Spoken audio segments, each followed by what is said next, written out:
네, 여러분 안녕하세요. 2019년도 관세사 1차 무역영어 시작하도록 하겠습니다. 자, 여러분 지금까지 우리는 다시 한번 짚고 넘어가 볼까요? 국제무역거래. 국제무역거래가 어떤 것인지 어떤 당사자가 있는지를 먼저 확인을 했었고요. 이 흐름은 어떻게 되느냐? 첫 번째로 국제무역거래의 준비가 있었죠. 준비에서는 시장을 조사하고 그 시장 중에 어떤 거래선과 거래를 할지 결정을 하고 그 거래선에게 거래 제의를 하는 과정까지다. 준비를 하고 난 이후에는 거래의 성립이 있어야 한다. 그래서 성립은 어떤 게 있어야 한다고요? 오퍼와 액셉턴스가 있음으로 인해서 별다른 형식적인 요건 없이 오퍼와 액셉턴스라는 의사의 합치가 있다 하면은 거래 계약은 유효하게 성립한다라고 했었고요. 그 다음에 계약의 이행 파트를 배워야 하는데 이행을 하기 이전에 앞서서 우리가 뭘 배웠어요? 무역 거래의 제조건이다 라고 해서 일반 거래 협정서 라는 개념을 짚고 넘어갔습니다. 그래서 일반 거래 협정서가 뭐냐? 국제무역 거래는 셀러와 바이어 사이에 거래가 굉장히 오랜 시간 동안 여러 번 이루어지기 때문에 그때그때마다 개별 계약을 하기가 쉽지가 않다. 개별 계약 뭐였어요? 케이스 바이 케이스 컨트랙트라고 했었죠. 그래서 그때그때마다 개별적인 의무를 정하기가 쉽지 않다. 따라서 어떠한 식으로 계약을 하냐? 장기간 거래를 들어가기에 앞서 계약서를 만듭니다. 이 계약서는 개별적인 의무보다는 제너럴한 의무를 다룬다. 그래서 제너럴한 의무, 뭐가 있었어요? 뭐 품질 조건, 가격 조건, 수량 조건 이런 것들이 있었죠. 그래서 그러한 조건들에 대해서 배웠고요. 이제 이번 주부터는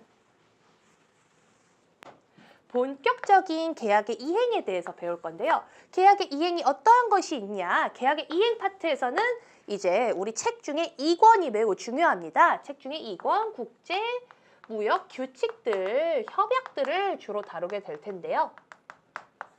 어떤 협약들이 있냐? 첫째로 셀러와 바이어의 의무들을 다뤄주는 인코텀즈가 있었고 인코텀즈 2010 그다음에 셀러와 바이어의 의무와 뭐 계약의 성립과 아니면은 서로 그 계약을 이행하고 난 이후에 혹시 클레임이 발생하면은 어떠한 구제 방법들이 있냐 등을 다루는 CISG가 있고요. 그다음에 두 번째로 이런 의무 이행을 하기 위해서 필요한 종속 계약들을 다루는 게 있는데요. 종속 계약에 어떠한 것이 있냐? 대표적으로 운송 계약이 있다. 운송 계약에는 함부르크라든가 헤이그라든가 그런 조약들이 있고요. 두 번째로 운송만 해야 하냐? 돈도 보내야죠. 결제 계약을 다루는 UCP, URR 같은 규약들이 있고요. 운송을 하면서 수없이 많은 위험에 처할 수 있기 때문에 보험도 중요하다. 그래서 보험 계약을 다루는 미아, ICC 같은 국제협직 규칙들이 있고요. 이걸 배우고 나서 드디어 종료 파트로 들어가게 됩니다. 그러면 이번 주는 우리는 여기 셀러와 바이어의 의무는 무엇이냐? 그러한 의무를 정하기 위한 인코텀즈 2010에 대해서 배우게 될 거예요. 항상 무역영어 공부를 하기 전에 앞서서 우리가 어느 파트에서 어떤 거에 포인트를 두어야 할지를 기억을 해주시고 여기서 보시다시피 인코텀즈 2010은 셀러와 바이어의 의무를 다룬다. 따라서 이 의무를 어떻게 분배를 하느냐에 초점을 맞추어서 공부를 해주셔야겠습니다. 자, 그러면은 인코텀즈 2010을 공부하기에 앞서서 이 인코텀즈 2010이 대체 어디서 파생한 것이냐를 봐야 할 텐데요. 여러분 공부하시다가 상관습이란 말을 많이 들어보셨을 거예요. 영어로는 custom 혹은 usage라고도 하는데요. 우리가 배우고자 하는 것은 무역 거래에 있어서의 상관습이기 때문에 custom of trade 혹은 usage of trade라고 해볼게요. 그럼 이 상관습이란 게 뭐냐? 보통 관습적으로 뭐뭐 해왔다. 끊임없이 그렇게 해왔다. 즉 반복되는 당사자들 사이에 반복되는 거래가 있음으로 인해서 거래를 하다 보면 편해지는 게 있겠죠. 그러니까 너는 이걸 맡아. 나는 이만큼을 낼게. 혹은 너가 이 계약을 하는 게 어떻겠니? 그거에 대해서 내가 돈만 줄게. 이렇게 무역 거래는 수없이 많은 메인 의무와 서브 의무들이 있기 때문에 이 의무 이행을 어떻게 나누느냐를 수없이 많은 거래를 반복함으로써 관습화된 것들이 있어요. 이러한 것들을 상관습이라 부르고 영어로는 custom of trade, usage of trade라고 하는데요. 이러한 상관습은 반복이 되다 보니까 국제무역거래에서는 CIF, FOB, DAP 이렇게 세 글자로 이루어진 거래 조건들이 만들어지게 되는데요. 이런 거래 조건들이 일정한 형태를 갖추게 되면서 정형 거래 조건이다 라고 부르게 되었고 영어로는 trade terms라고 합니다. 즉 수없이 많은 사람들이 개별적으로 그때 약속을 하면서 생겨난 수없이 많은 의무들이 점점점 반복되면서 상관습으로 굳어지고 상관습으로 굳어진 의무들을 세 글자로 표현하게 되면서 이러한 세 글자로 이루어진 조건들을 trade terms, 정형 거래 조건이다 라고 부르게 되는데요. 문제는 이러한 정형 거래 조건으로 생긴 CIF, FOB 이러한 세 글자들이 지역마다 의무의 내용이 달랐어요. 예를 들어서 미국에 거래제 거처가 있었고 미국과 남미는 상대적으로 붙어 있습니다. 이 두 대륙에서 거래를 할 때에는 CIF 중에 특정 의무를 A라는 형식으로 처리를 해왔어요. 근데 미국과 아시아에 붙어 있는 한국의 경우에 이들이 거래를 할 때 그래 우리는 CIF라 하자 라고 했는데 한국에 있는 사람들은 그 의무를 A가 아닌 B라는 형식으로 처리를 해왔던 거죠. 하지만 이 CIF라는 글자를 쓰는 이유는 둘이서 개별적인 계약을 하고자 하지 않았던 거기 때문에 나중에 거래에서 이 A와 B의 차이로 인해 분쟁이 발생하게 되었습니다. 분쟁이 발생하게 되었기 때문에 미국에 있는 당사자가 아니 우리 CIF로 쓰자고 했는데 너는 왜 의무를 안 했니? 한국에 있는 당사자는 무슨 소리야? CIF라고 하면은 이렇게 결정을 한 것이지. 너는 무슨 소리를 하니? 이렇게 정형 거래 조건을 씀으로 인해서 또 다른 분쟁이 일어나게 됩니다. 해서 이러한 한계에서 태어난 것이 인코텀즈 2010이 되겠는데요. 그러면은 한번 직접 교재를 보도록 하겠습니다. 해서 정형 거래 조건의 탄생 및 한계다라고 얘기를 하고 있는데요. 매번 계약상의 다양한 의무를 일일이 합의한다는 것은 매우 번거롭다. 따라서 국제거래에 종사하는 상인들은 거래의 안전성과 합리성을 확실히 하기 위해 물품의 인도 시에 발생하는 다양한 의무를 자동적으로 규정해주는 FOB, CIF 등의 정형 거래 조건을 이용하기 시작했다. 해서 방금 예시를 들었던 것처럼 미국에 있는 셀러와 한국에 있는 바이어가 그때마다 거래를 하면서 우리 운송은 어떻게 하고 보험은 어떻게 하고 인도는 어디서 하고 일일이 규정하기가 쉽지 않기 때문에 그동안 관습적으로 굳어져 온 CIF, FOB와 같은 세 글자짜리 정형 거래 조건을 사용함으로써 우리는 CIF로 거래를 한다면은 보험은 누가 하고 운송은 누가 하고 이렇게 자동적으로 결정이 되는 거였어요. 하지만 뭐예요? 미국과 한국의 CIF가 서로 개념이 달랐기 때문에 그로 인해서 분쟁이 발생하게 되었다.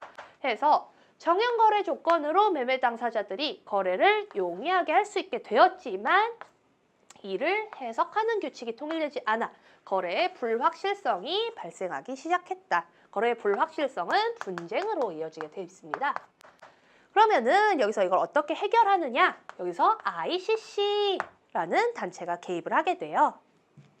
자, ICC 국제상업회의소는 동일한 정형거래 조건을 서로 상이하게 해석함으로써 발생하는 문제를 해결하기 위해 즉 뭐예요? 미국의 당사자와 미국의 셀러와 한국의 바이어가 CIF라는 세 글자짜리 거래 조건에 대해서 서로 다르게 이해함으로 인해서 발생하는 문제를 해결하고자 정형거래 조건에 통일적인 해석을 제공하는 인코텀즈를 1936년에 제정하였다.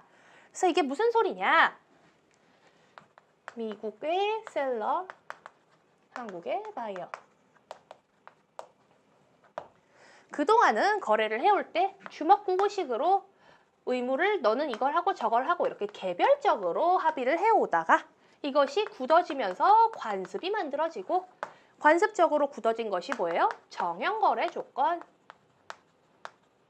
세 글자짜리의 정형거래 조건이었다. 근데 이 CIF를 미국에서 해석하는 게 다르고 한국에서 해석하는 게 달라서 그러한 의무의 차이로 인해서 분쟁이 발생하게 되니까 ICC라는 단체에서 이건 안 되겠다. 1936년에 국제적으로 쓰이던 여러 가지 세 글자짜리 정형거래 조건을 통일화하는 해석의 규칙을 만듭니다.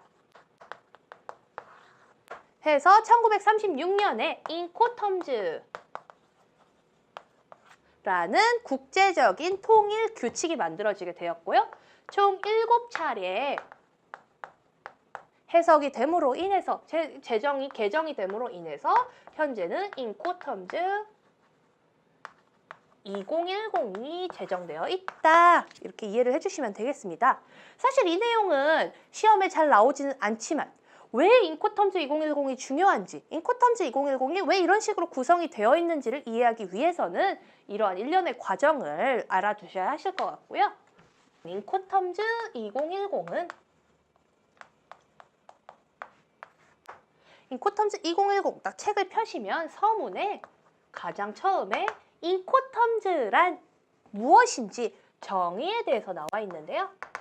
가장 항상 말씀드렸다시피 무역 영어나 2차 무역 실무 과목에서는 어떠한 것의 정의를 정확하게 설명할 수 있어야 한다. 그래서 영문으로 인코텀즈를 뭐라고 설명하고 있는지 보도록 하겠습니다.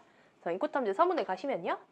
The Incoterms rules explain a set of three-letter trade terms reflecting business-to-business practice in contracts for the sales of goods. 자, 한 문장이 굉장히 긴데 다시 한번 끊어서 가도록 하겠습니다.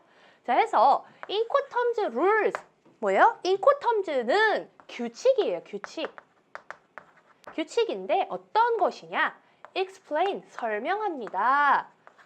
무엇을 설명하나요? A set of three-letter trade terms.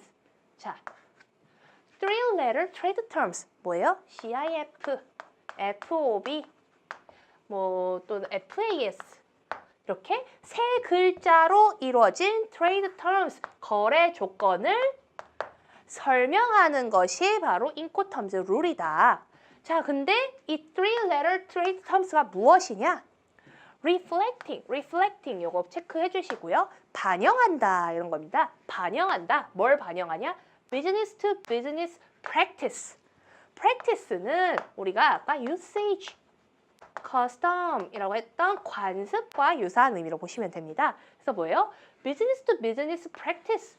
거래의 관습을 반영하는 거예요. 근데 어떠한 거래의 관습이냐? in contracts for the sales of goods. 상품을 사고 파는 그러한 계약, 즉 국제무역 계약의 그러한 관습들을 반영하는 세 글자짜리 정형거래 조건을 설명하는 것이 인코텀즈다. 그러니까 인코텀즈 자체가 세 글자짜리가 아닌 거예요. 인코텀즈 룰은 얘들을 설명해주는 그러한 규칙이다. 이거를 구분을 해주셔야지. 인코텀즈는 세 글자짜리야. 이거는 조금 잘못된 개념이다라는 거죠. 그래서 이러한 정의 같은 경우는 한 문장 외워주시면 좋을 것 같아요. 그래서 다음 문장 보시면요. The Incoterms rules describe mainly the tasks, costs, and risks involved in the delivery of goods from seller to buyer. 자, 그러면 이 뒤에 문장은 뭐냐? 첫 문장은 인코텀즈의 정의를 얘기했습니다. 인코텀즈는 어떠한 것을 설명하는 것이다. 근데 그 뒤에 내용이 나오는데요. 이것이 매우 중요합니다. 그래서 The Incoterms rules. 인코텀즈는 describe, 무엇을 구성한다. 무엇을 설명한다. 뭐예요? mainly, 중요하게 다루는 것이 첫 번째 tasks, 의무. 두 번째 cost, 비용 혹은 가격. 세 번째, risks. 뭐예요? 위험이에요. 근데 이 세 가지가 뭐에 관련된 것이냐? Involved in the delivery of goods. 상품의 배송에 관련된 것이다. 누구? From seller to buyer. 판매자로부터 구매자로 delivery of goods. 상품을 판매하는데, 상품을 인도하는데 관련된 의무, 비용, 위험을 다룬다. 라고 굉장히 명확하게 설명을 하고 있습니다. 여기서 시사하는 바가 뭐냐? 셀러로부터 바이어에게 물품을 이 둘 간의 계약에 있어서는 말씀드렸다시피 수없이 많은 것들이 구성이 되어 있는데요. 일단 물품을 딜리버리를 해야 하겠고요. 바이어는 셀러에게 결제를 해야겠죠. 페이먼트. 그리고 이 둘 사이에 결제를 어떻게 할지는 인코텀즈가 생각할 바가 아니에요. 이거는 UCP나 URR 같은 거를 부여하는 거고, 여기서 다루는 것은 셀러로부터 바이어에게 딜리버리에 관련된 것이고, 딜리버리를 할 때 또 하나 말씀드릴 것이 소유권이란 개념에 대해서 예전에 말씀을 드렸을 거예요. property라고 하는데, property, 소유권이 어떻게 되는지는 인코텀즈가 알 바가 아닌 거예요. 인코텀즈가 다루는 것은 딜리버리를 함에 있어서 생기는 각자의 의무가 무엇인지, 각자가 어떤 비용을 내야 하는 것인지, 그리고 각자가 어떠한 위험을 부담해야 하는 것인지 세 가지를 보고 있기 때문에 인코텀즈가 무엇을 다루고 무엇을 다루지 않는지를 명확히 하고 넘어가시면 좋을 것 같고요. 자, 그러면은 이제 우리가 무역영어 강의를 시작하고 나서 처음으로 국제무역규칙을 직접적으로 보고 공부를 하기 때문에 가장 처음에 어떻게 접근을 하면 좋을지를 먼저 말씀을 드리려고 하는데요. 국제무역규칙을 그것도 영어로 공부를 한다. 자, 처음에 책을 펴요. 책을 펴고 1조는 이런 내용이구나. 끊어가면서 읽고 2조는 이런 내용이구나. 이런 식으로 공부를 하게 되면 나중에 숲을 못 보고 나무만 열심히 보다가 끝나는 일이 있을 수 있어요. 그래서 저는 가장 처음에 국제무역규칙을 공부하기 전에 목차를 먼저 보시라. 목차를 어떤 식으로 보냐? 이 규칙이 어떠한 내용으로 크게 나뉘는지, 예를 들어 뭐 서문이 있는지 없는지, 총칙이 있는지.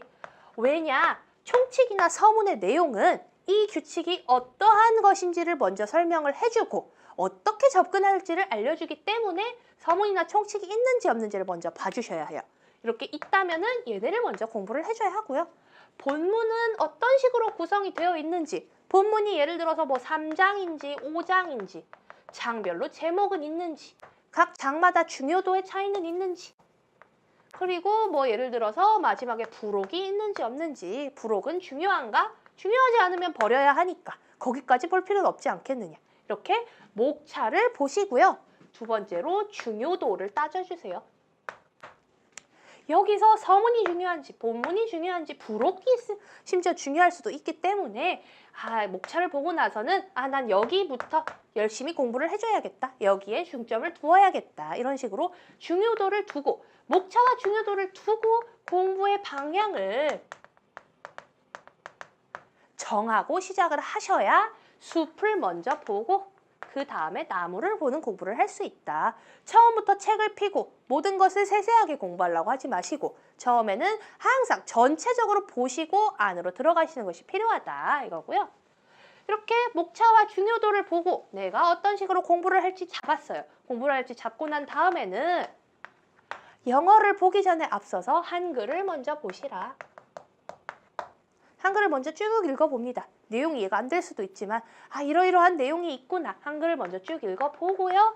그 다음에 영어 원문을 봅니다.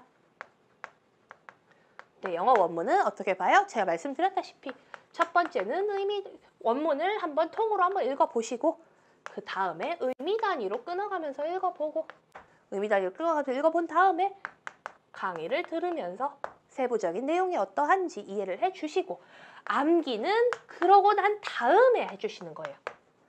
암기는 내용 이해가 완료가 된 이후에 암기에 들어가셔야지 나는 이걸 암기를 하겠어 머릿속에 들어오지 않기 때문에 이렇게 전체적으로 한번 봐주시고 한글로 이해 한번 해보고 영어 원문을 직접 해석해보고 끊어서 얘기를 해보면서 강의를 들어서 내용이 이해가 된 이후에 암기를 하셔야 효율적으로 할 수 있다. 그리고 이렇게 이해를 하는 도중에 머릿속에 이미 내용이 다 들어와 있기 때문에 암기는 나중에 확인 차원에서 해줄 수 있다. 따라서 앞으로 인코텀즈도 공부를 해야 하고 CISG도 공부를 해야 하고 UCP, URR 수없이 많은 국제무역규칙을 공부를 해야 하는데 이거를 다 처음부터 1조는 뭐뭐 내용이 2조는 뭐뭐 내용 이런 식으로 하기에는 너무 과하고 비효율적이다. 따라서 효율적인 공부를 위해서 처음에는 목차를 먼저 보시라. 무역영어 수업을 이런 식으로 진행을 할 거기 때문에 강의를 차근차근 따라오시다 보면은 충분히 암기까지 되실 거라 생각을 하고요. 처음에 목차를 보시라 라고 말씀을 드렸던 것처럼 인코텀즈 2010이 어떻게 구성이 되어 있냐 이거를 먼저 보시도록 하겠습니다. 자, 인코텀즈 2010은 크게 두 가지로 나눌 수 있어요. Introduction 그리고 Rules로 할 수 있는데요. Introduction은 처음에 말씀드렸던 것처럼 총칙의 개념입니다. 이것이 어떠한 규칙이고 어떤 내용을 다루고 이걸 어떻게 사용을 하면 좋고 근데 이런 건 주의를 해야 하고 이러한 총칙을 다루고 있고요. 이 rules는 뭐예요? 실제로 본문, 즉 CIF, FOB, FAS 이러한 내용들이 어떤 의무를 다루고 있느냐, 즉 셀러와 바이어의 의무의 내용을 다루는 것이 rules라는 부분인데요. 시험은 여기서 많이 나와요. 총칙에서. 따라서 그냥 폈을 때 딱 보기에는 rules가 중요해 보이겠지만 무역영어 시험에는 introduction 총칙 부분도 충분히 많이 나오기 때문에 여기도 같이 봐주셔야 한다. 그래서 이번 시간, 다음 시간 한 3시간 정도에 걸쳐서 서문 내용에 대해서 자세히 보도록 할 거예요. 자, 그러면은 이 introduction에는 무슨 내용이 있냐? 자, introduction을 처음에 딱 피시면은 첫째, 아까 말씀드렸다시피 incoterms란 이라는 세 문장짜리 이 내용이 들어가 있고요. 말씀드렸죠? incoterms 정의와 주요 내용에 대해서 다루고 있다. 자, 이렇게 incoterms란 이 문장을 지나가고 나면 무엇이 있냐? incoterms의 사용법이 나옵니다. incoterms가 뭔지 아는데 사용법까지 필요한가? 어떻게 하면 효율적으로 사용할 수 있는지, 그리고 사용함에 있어서 주의할 점은 없는지 이렇게 총 4가지의 사용법이 나오고요. 그 다음에는 Main Features of the Incoterms 2010 라고 하여서 Main Features가 나옵니다. 이게 Main Features가 뭐냐? 인코텀즈는 말씀드렸다시피 7번의 개정이 있었습니다. 개정을 하면서 수없이 많은 변화가 일어났고요. 최근 인코텀즈 2000에서 인코텀즈 2010으로 옮겨오면서도 많은 변화가 있었는데 그 중에 예시를 들면 2000에서는 CIF, FOB와 같은 거래 규칙이 총 13가지가 있었습니다. 이 13가지 중에 몇 가지가 사라지고 몇 가지가 신설이 되면서 인코텀즈 2010은 11가지로 줄어들게 되었는데요. 이러한 변화들, 이러한 개정상의 특징들이 바로 9가지로 특징이 정리가 되어 있고요. 이 메인 피처스에서 시험 문제가 굉장히 많이 나오기 때문에 이 부분은 외울 정도로 정리를 해주셔야 한다. 다음으로 특징이 지나가고 나면 인코텀즈 규칙의 variant, 변형이 나옵니다. 이 변형이 뭐냐? 국제무역 당사자들은 이 인코텀즈는 강제성이 없어요. 단지 참고수단이 됩니다. 따라서 셀러와 바이어는 무조건 너네 거래계약 할 때 FOB, 인코텀즈 2010에 근거해서 사용해. 이러한 강제성은 없습니다.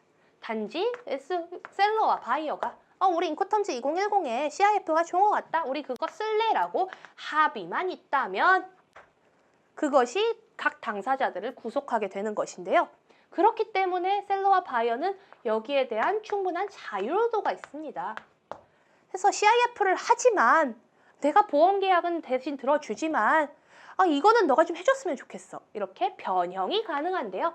변형을 할 수는 있지만 이러이러한 것은 조심해야 한다. 이런 식의 일종의 경고문 정도로 보시면 될 것 같아요. 이러한 변형이 나오고요. 그 다음에 변형이 있고 난 다음에 Status of this introduction 이라고 해서 서문의 지위가 나옵니다. 지위. 이 서문은 법적으로 구속력을 가지지 않는다. 이런 내용이 있고요. 마지막으로 용어의 설명 Explanation of the terms used in the Incoterms 2010 rules 라고 해서 국제무역에 대해서 잘 모르는 사람들이 이것을 쓸 수도 있기 때문에 우리 인코텀즈 룰스에서 사용하는 용어는 이러이러한 뜻이다. 이렇게 서문은 총 5가지로 이루어진다.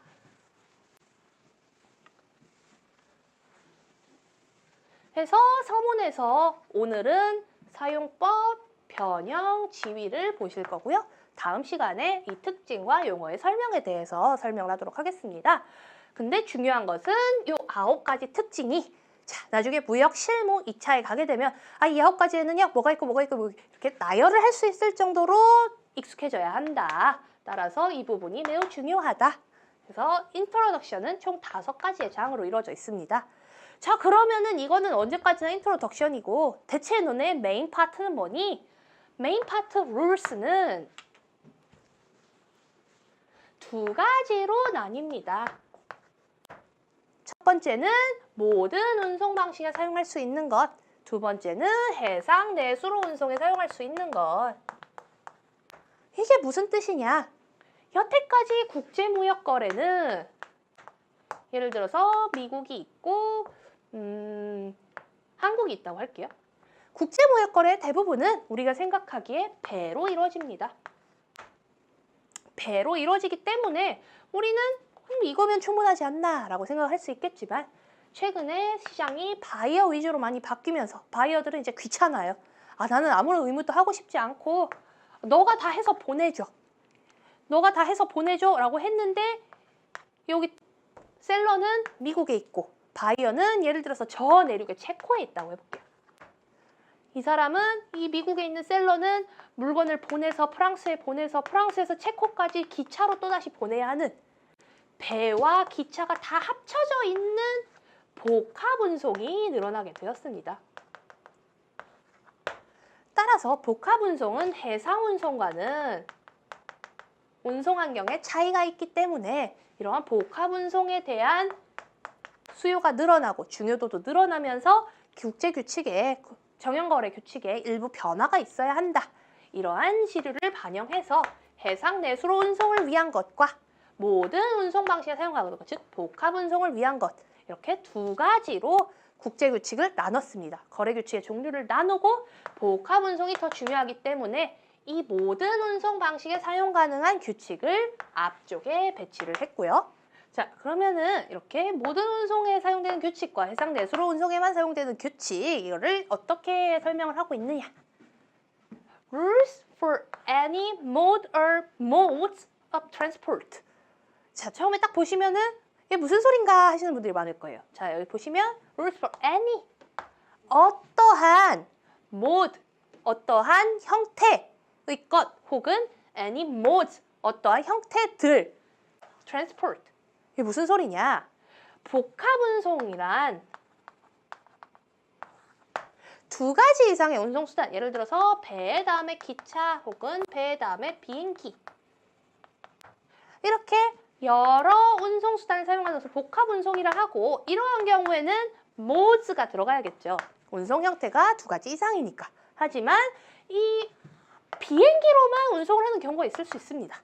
근데 비행기로만 운송하는 경우에는 해상 및 내수로 운송이 아니기 때문에 이 위쪽을 사용하는 게 적합하겠죠. 따라서 이렇게 한 가지의 운송수단을 쓰는 경우에도 이 룰은 사용 가능하다. 따라서 rules for any mode or modes of transport 뭐예요? 운송 방식에 관계없이 사용할 수 있는 규칙 여기엔 총 7가지가 들어가게 되고요. EXW, FCA, CPT, CIP, DAT, DAP, DDP 총 7가지가 앞쪽에 위치하고 있다. 다른 건 무엇이냐? Rules for sea and inland waterway transport 뭐예요? 해상 혹은 inland waterway 내수로 운송이다. 우리나라는 내수로로 국제무역을 할 수 없기 때문에 사실 생각하기 어려운 규칙이지만 유럽이나 미국과 같이 국가 간의 강을 통해서 무역을 하는 경우가 있기 때문에 인랜드 워터웨이로만 운송을 하는 경우에도 이 규칙을 사용 가능하다. 해서 여기에 뭐가 들어가냐? FES, FOB, CFR, CIF 총 4가지가 들어간다. 자, 그러면은 인코텀즈 2010 룰스 파트는 2가지로 나뉘어서 총 11개의 규칙이 있는데요. 이 11개의 규칙 각각의 내용은 어떻게 되느냐? EXW를 예로 들면요. 처음에 딱 EXW를 펴요. 펴면은 무엇이 나오냐? 가이던스 노트가 나옵니다.